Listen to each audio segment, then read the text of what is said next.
Bueno, vamos a explorar un poco lo que ha ocurrido en el correr de las últimas horas y para eso vamos a conversar con nuestros invitados. Sergio Comas es analista de lo que es la temática cubana. Un gusto tenerlo con nosotros. Buenas noches. Muy buenas noches. El señor Orlando Consuegra es director, propietario de la agencia Tocororo Travel. Señor, gracias por acompañarnos. Gracias por la invitación, Pedro.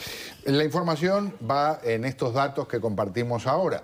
Varias ciudades estadounidenses, vamos a mostrarles la lista, han sido autorizadas para comenzar vuelos comerciales a La Habana. Ahí dice Cuba, pero es a La Habana, específicamente porque ya había autorización para volar a otras ciudades. Y ahí tienen nuestro Miami, Fort Lauderdale, Orlando y Tampa, Atlanta, Charlotte, que está en Carolina del Norte, Houston, Los Ángeles, Newark y Nueva York. El destino codiciado, La Habana. Por un lado, la oportunidad ahora de que se duplique prácticamente el número de vuelos cuando comience este proceso a los ya autorizados a otras 8 ciudades. Aproximadamente, Pedro, vamos a tener unos 7.300 vuelos en el año, lo cual es más de 2/3 de la cantidad que se estaba reportando por Havana Consulting Group, que celosamente lleva esa cantidad de viajes. Y lo más importante es el impacto que va a tener en la infraestructura cubana. Recientemente todo el mundo sabe que una delegación de un subcomité de transporte norteamericano trató de entrar a Cuba a tratar de certificar o buscar información sobre seguridad aeroportuaria y Cuba le negó la entrada. Desde luego, un día después se supo que Cuba está recibiendo transferencia de tecnología rusa con un sistema completamente nuevo que esperamos que sea compatible con el de los Estados Unidos. Pero eso sí, tú puedes ver en la prensa cubana que no se están tirando fuegos artificiales porque se ha producido esta noticia. De hecho, hay una tendencia lúgubre, se está hablando de un segundo periodo especial, se está hablando de apagones, de ineficiencia, del 50% de la reducción de los combustibles y eso, a mi amigo acá que vende boletos, yo creo que no lo va a ayudar. No lo va a ayudar seguramente, pero además, en todo caso, está esa competencia de la que hablábamos. El señor Consuegra con su agencia ha estado preparándose para lo que representa esta avalancha de competencia. Correcto, Pedro. Obviamente todas estas noticias hay un poco de noticias buenas, un poco de noticias malas. Si los vuelos efectivamente comienzan, porque este es el tema. Yo hoy estuve mirando los sitios web de todas estas aerolíneas que supuestamente comienzan a partir de septiembre, octubre, y de todos ellos los únicos que tienen algo publicado es American Airlines y Silver Airways. ¿Okay? Pero lo que tienen publicado realmente es, si comparamos con lo que existe hoy, no hay una inmensa diferencia como se esperaba a un principio, porque con una ventana bastante cerrada, que digamos que la extendieron hasta el 19 de julio, para poder comprar los tickets de septiembre, ellos están saliendo con $286. Además de las maletas que te cobran la primera, la segunda. Para aclarar, por ahora, esos son vuelos a otras ciudades, todavía Exacto. no a La Habana. Esto es a Holguín, por ejemplo. Hice una comparación hoy por el número rápido. Ellos están saliendo con 286 a Holguín. Los charters para ese mismo mes de septiembre tienen hasta desde 319, o sea que te das cuenta que la diferencia no es tan grande y el tema de equipaje tampoco realmente hace una diferencia tan inmensa. Yo de hecho hice una comparación bien rápida y te puedo decir que, por ejemplo, si tomas, cuando pones la cantidad de maletas, 3 maletas llevando, con los charters puedes llevar 70 libras, con American puedes llevar 50 libras, según lo que tienen en su página web. La diferencia, por ejemplo, con los charters terminas pagando unos $616 si llevas 3 maletas de 50 libras y con los regulares son unos 500, lo había puesto, perdón, aquí está, 536.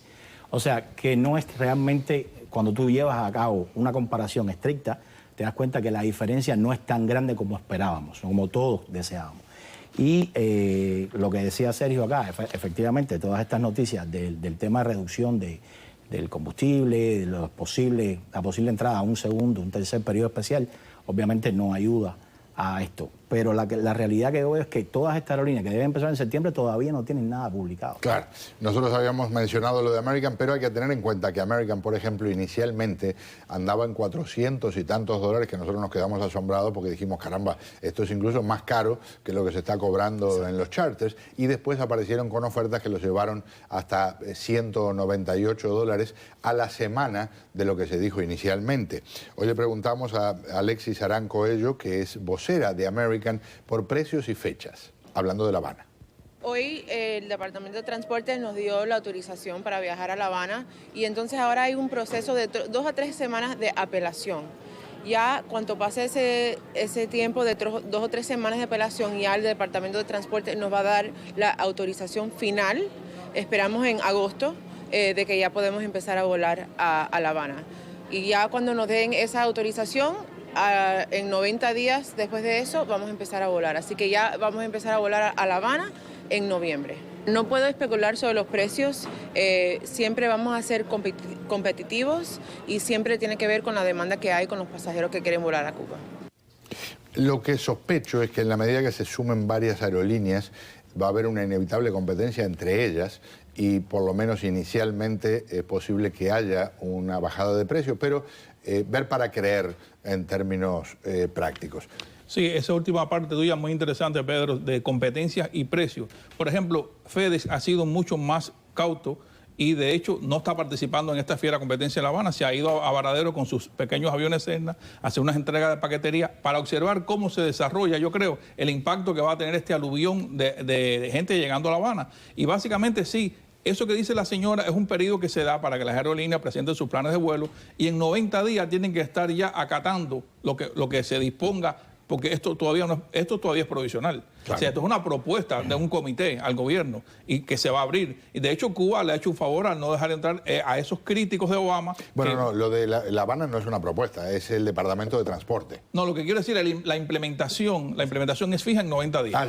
Ya, por eso que ya está hablando de noviembre. Exacto. Y no puedo, sin embargo, Silver quiere volar ya. El 1 de septiembre ya Silver quiere volar y bajar y va a hacer una oferta muy buena. Dicen que quieren sorprender a la gente. Vamos a ver si eso ocurre de verdad. Claro, hay un detalle interesante y usted, por supuesto, sabe mucho más que yo de este tema, el señor Consuegra. Para conquistar mercado es posible que aparezcan con cosas en las que pierden dinero inicialmente. No es de extrañarse que alguien diga $99 ida y vuelta si compra antes de mañana a la medianoche y para usar durante un cierto periodo. El tema es el mediano y el largo plazo. Correcto, eso lo hablamos en programas anteriores. Estos son transnacionales, son empresas muy grandes que pueden darse el lujo perfectamente de, con el objetivo principal de eliminar o reducir al mínimo la competencia, dar precios que realmente atraigan el mercado que a ellos les interesa.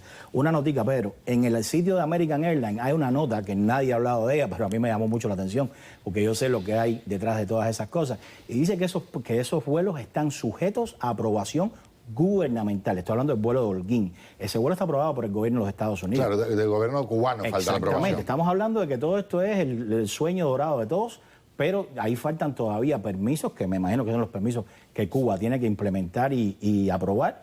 Y ya hay mucha gente comprando, pero la pregunta es, cuando usted reclama un dinero de vuelta, un reembolso de American Airlines, es un proceso tortuoso. Hay mucha gente que ya están comprando y pagaron ya sus vuelos. ¿Qué pasa si en septiembre, por alguno de esos motivos que pueden suceder, no empiezan a volar? Esa es una pregunta que debe quedar en el aire y que todo el mundo debe Finalmente, yo creo que sí se espera un aluvión de gente mayor de 30 años, porque en los estudios preliminares se han dado cuenta que, a diferencia del turista canadiense, que es más playero y fiestero, el norteamericano va a ver a un país frisado en el tiempo y quieren saber cómo se vive en ese país. Es un turismo no repitente, pero muy curioso, y va a ser una gran cantidad de gente. Y son muchos clientes potenciales, son 300 millones, por decirlo de alguna manera. Señores, es un placer tenerlos aquí. A nosotros. Redondeo con otra cosa vinculada a Cuba, pero en este caso originada en Finlandia. Y hasta allí fue nuestro intrépido productor Diego Vaz, no físicamente, pero en el mundo cibernético y telefónico, y logró que alguien nos contara un poco, y este alguien es un caballero cubano que está radicado en Finlandia, sobre este episodio en que inicialmente 8 y luego quedaron 6 voleibolistas cubanos fueron acusados de violar una mujer allí.